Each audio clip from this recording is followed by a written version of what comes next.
Figuring out how much cash reserves you should keep in your small business is just another step in assuring the health of your small business. The unexpected is going to happen, and having the right amount in cash reserves will help you not only survive these difficult times, but it'll help you thrive during these difficult times.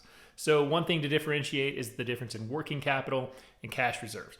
Working capital is simply the capital needed to operate the business. Every now and then you might have to float some expenses for a month or two. You need to figure out how much money just needs to stay in that operating account.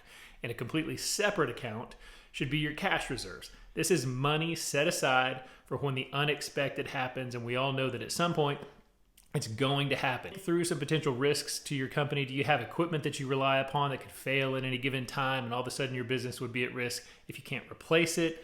Are there hires that you need to make in the upcoming year? Think through those things, and then based on that, set a certain amount of money aside. A general rule of thumb is 3 to 6 months of expenses, but this can vary greatly depending on what industry you're in. One really, really good thing to do is to make yourself a 12-month cash flow forecast for your business. Look at the last 12 months, use that as the basis for your next 12 months, and then think through these potential expenditures and then go with 3 to 6 months of those expenses.